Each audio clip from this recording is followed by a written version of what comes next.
salaamaaleykum àdduna salaam Sénégal salaam waa diaspora bi ak mbokku internet yu ñu baaxoo di seetaan fii ci Kër Ndanane TV maa ngi nuyu kilifa diine yi ak aada yi di ñaanal ñu wérul ak way làkk yi man la Bibiche am mbégte ak contentement di leen présenter seen premier numéro doxantu ndaanaan tey nag moo wax ci ànd ak ndaanaan bu mag bu kenn dootul naatable muy l'enfant chéri de Saint-Louis taaw bi njëkk a juddu njëkk a baax newul kenn bonal ñu koy wax Adam Sène. Hello. Oui, ma chérie. Ça va? Ça va bien. Très bien. tey nag yow laa am mbégte di la dalal ci sama doxantu ndaanaan. Avec plaisir. D'accord.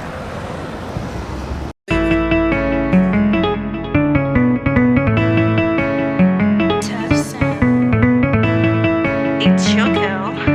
Adam Sène. You know Adam Sène? On the beat. Yeah. dem fan dem na xalan bàyyi ko moom dem ngir xeer bu bari bi dem ndax teen bu neex bi rabi rek ñoom ñoo ci naan naaj bi lakkatuma taw bi bariwul dem ngir bokk bool mënu fee am dem ngir dafa war a nekk góor doon góor góor loo waaw nga ni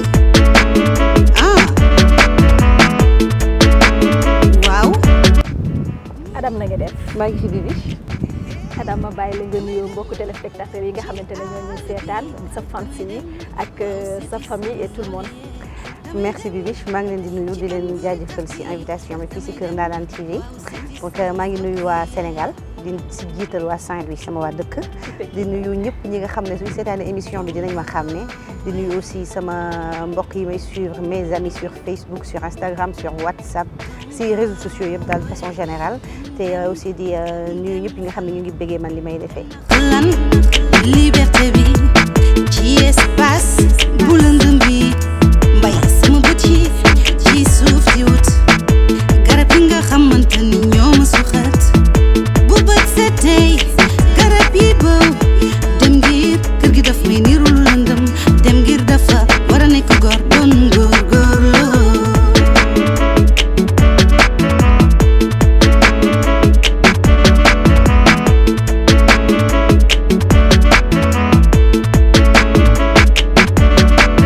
damay dem ci àll bi damay dem waaw seeti sama nawle damay dem bërëngu ci gi damay dem waaw seeti sama mbokk yi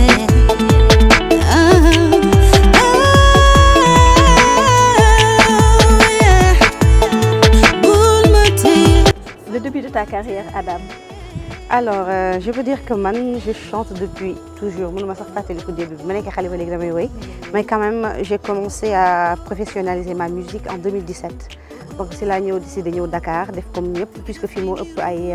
débouchés ay ouverture pour musique donc moo tax ma ñëw fii commencé donc je peux dire que officiellement sama musique sama carrière professionnelle ça a débuté en 2017. En 2017. Ah d'accord, ok. Donc Adam dégg nañ ni que ni da nga daan nekk ci école yi fête école yi tout ça. yaa ngi doon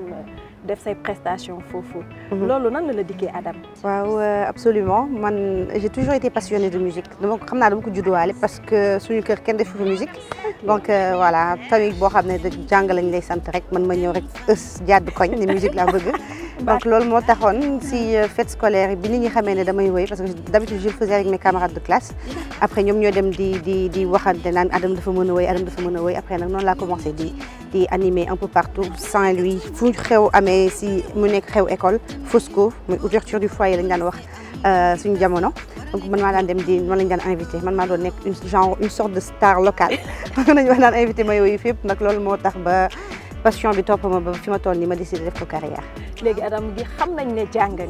def nga say études supérieures. léegi Adam pourquoi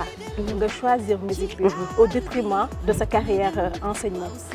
Alors tout simplement parce que la musique c'est un métier comme un autre man suñu may laaj loolu après dama naan certainement comme la plupart des Sénégalais dañuy jàpp ne musique amusement la fo la alors que man personnellement liggéey laa ko jàppee parce que am Sénégal am nañ fi ay exemple de réussite yi nga xam ne musique lañ def ba toll fi ñu toll te ñu am seen ay entreprise di employé ay nit yu dul jeex donc man aussi noonu laa jàppee musique te jàpp naa ni su ma si continuer ba am si li ma bëgg man tamit dinaa dem ba mën a employé ay nit à mon tour. bon gis nañu que ne fan yi nag génne nga benn single boo xamante ne fi mu toll nii mu ngi tukkal àdduna bi avec plus d'1 million de 400 de vues muy du yomb bi dëgg la dëgg mën a wax pourquoi choix titre boobu du yomb alors mën naa wax ne man dama si dal parce que ki ma ko wéyandool muy Mara moom moo bind son bi et tout gis nga son bi ni mu neexee paroles yi ni ñu jongee parce qu'il est rappeur à la base te rappeurs yi dañoo mën a bind léegi après mu sentir ma si invité ma si son bi ñu dugg studio benn jour def ko voilà mu joxe résultat bi. ci benn jour ngeen def benn jour je me souviens que bi may dem studio c'est vrai qu'il m'avait envoyé le texte mais xooluma ko woon sax sérieusement parce que dama tàmm liggéeyee noonu damay dem ba studio rek toog noonu dans le tas ma commencé ñëw comment on appelle ça oui ingénieur du son bi guidé ñu ne defee leen ko ni après mu génne je me souviens que dama doon xool sama téléphone paroles yi pour mën a dugal mën a def prise voilà c'est ça. Adam gis nañu que ni nag ay single yu bëri génn na fi. album bi la ñuy xaar album bi kañ la. alors comme artistes yu bëri on sait que musique sénégalaise doxatul comme avant ni mu doon doxee bu njëkk ba c'était une véritable industrie mais léegi dañ dem ba doxatul comme avant donc dañu obligé ku nekk da ngay def bopp sa bopp parce que producteurs yi ils ne prennent plus le risque de produire des gens puisque xam nañ ne ça rapporte pas comme ni mu daan def avant léegi man bi ma commencé ba léegi maa ngi produire sama bopp te dama doon xaar dajale les moyens parce que ça demande énormément de moyens comme ni ma koy waxee à chaque fois donc fekkee yow da nga bëgg comme nga mel ni man nekk ku ambitieuse nekk ku perfectionniste doo bëgg ñëw rek génne du n'importe quoi donc dama bëgg su may génne mu nekk album bu am qualité donc ma liggéey avec les meilleurs compositeurs les meilleurs producteurs loolu moo tax mu xawoon jël temps mais ren on va dire en 2021 am naa yaakaar ni incha allah loolu dina sotti.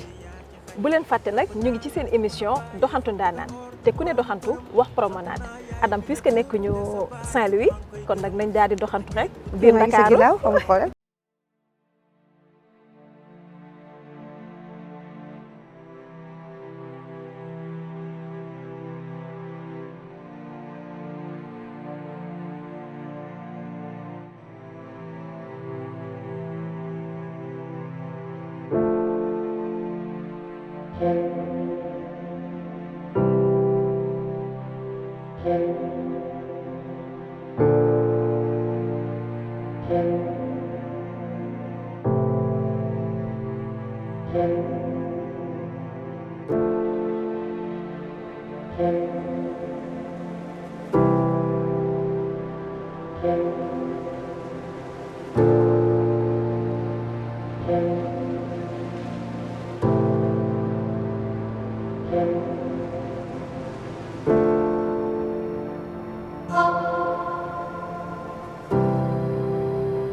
dund sama xarit la ñu xamante donc bi édition 2019 bi amee fin 2019 man la comme xam na ma xëy na dafa ma bëggoon jàppale ci carrière bi. Voilà exactement c'est la ma proposé comité d'organisation bi foofu gars yi gis ni may defee tout affaire bi neex leen ñu dagal ma billet ma dem noonu la ça s'est passé comme ça. Voilà ouais ma dem réccu ma ko ça s'est très bien passé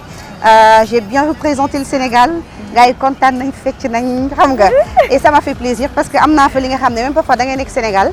doo ko am nga ñëw di woy ñëpp di jóg nga xam ne ay nationalités yu dul jeex lañ ñëpp jóg di feccandoo ak yow si musique bi nga xam ne mosuñ ko dégg mosuñ ko xam ça fait chaud au cœur en fait donc loolu mënu ma ko fàtte ba fi ma toll nii.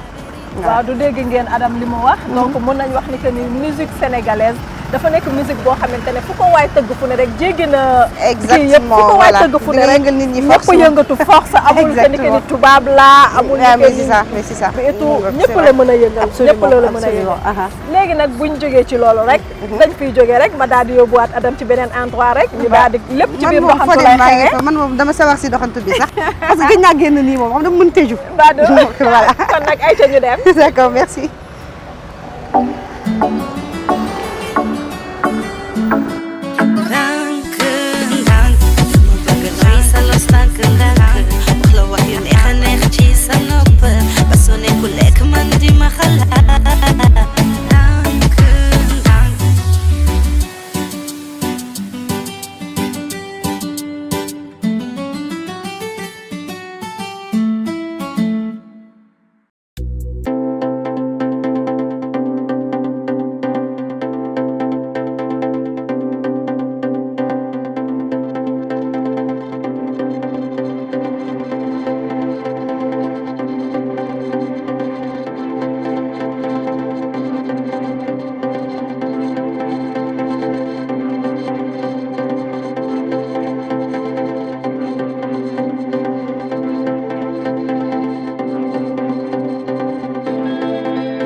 waaw ba léegi ci suñu émission doxantu ndaanaan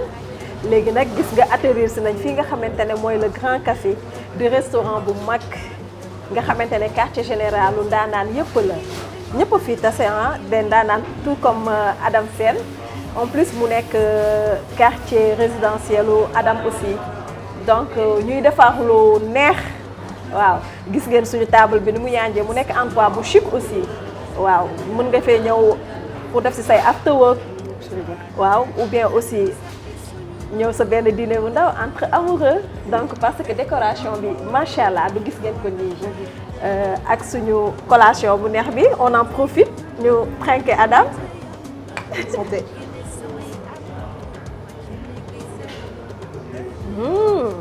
En plus gis nga goût bi c'est exquis. waaw macha allah.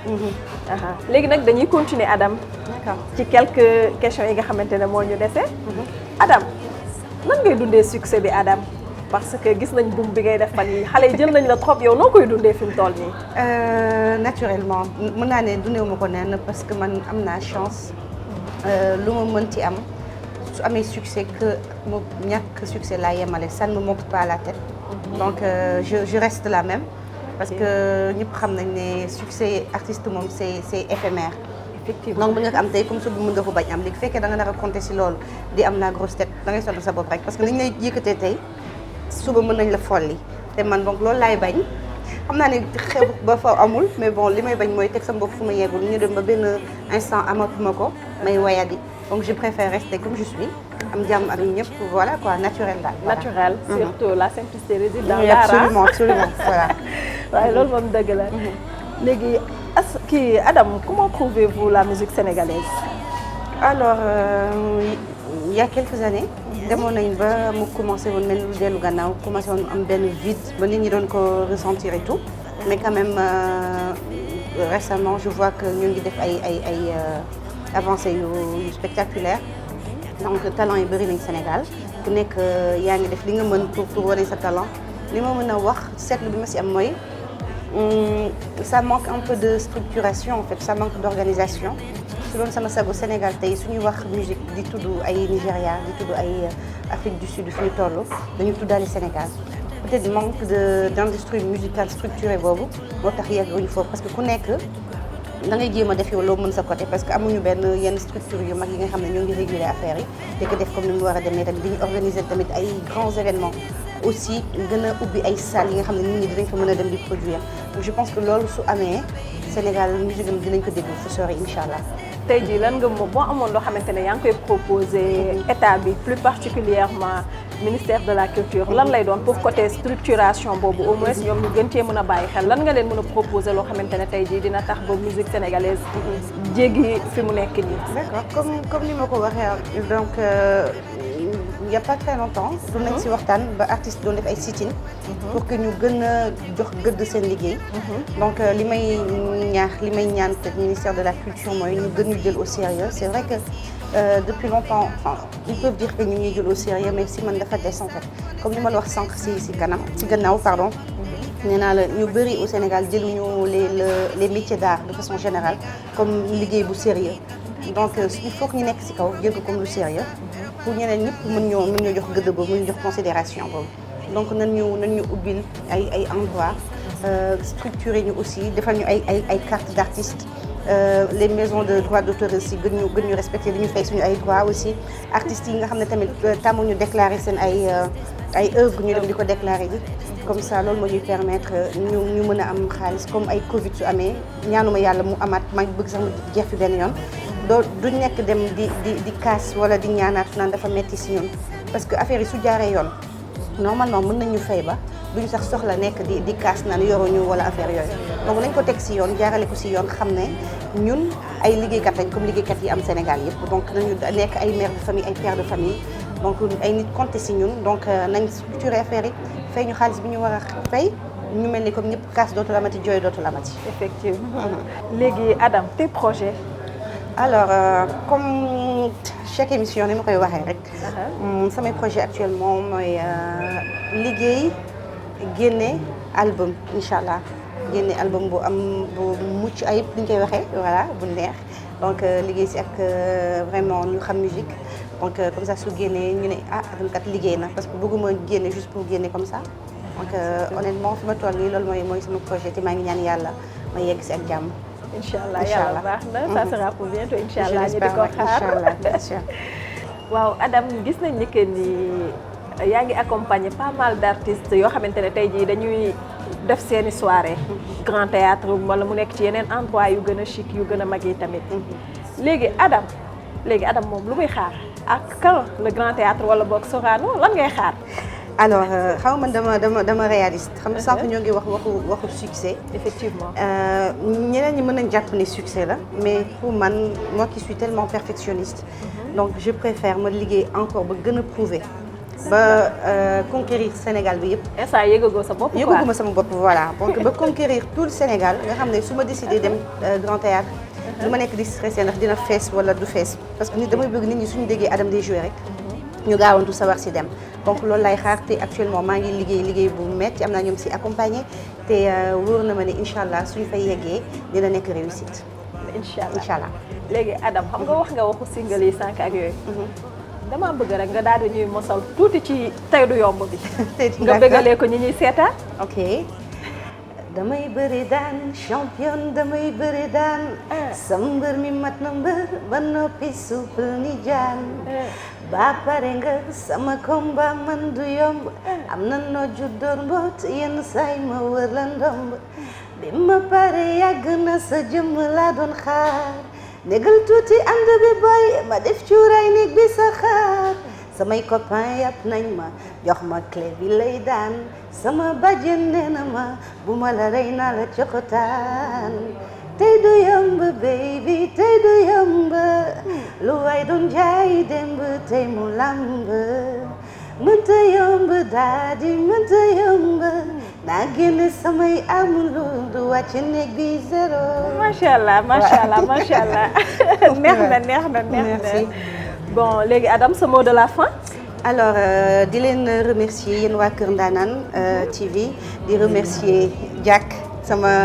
jëkkër jooju parce que sa femme c'est mon amie d'enfance ñoo màggandoo Saint-Louis ñoo bokkoon école et tout donc voilà di leen remercier yéen tamit l'équipe muy commencer si yow Bibi di nuyu réalisateur bi Cheikh Omar ak sama frère yi caméraman yi ñoom Sakho ñëpp maa ngi leen di nuyu bu baax di nuyu aussi ki ma accompagné muy sama producteur donc voilà di nuyu aussi ñi may seetaan ñi ma xàmme di nuyu waat waa Saint-Louis parce que voilà fu ma dem maa ngi leen di représenter loolu foog ñu xam ko te voilà di wax gars yi ñu xaar projet yaa ngi ñëw nañ rester scotché donc ay surprise yu neex mi ngi ñëw pour l'été et pour l'année à venir incha allah. incha allah merci beaucoup. d'accord waaw li duuf ci nag bi yëpp xajul ci biir cin ba tax na dem dellu si du ci yàq dara li ñu war a wax ci Adam Sène yëpp xajul ci benn numéro. donc dama leen di jox dig daje très prochainement pour un autre numéro si doxantu ndaanaan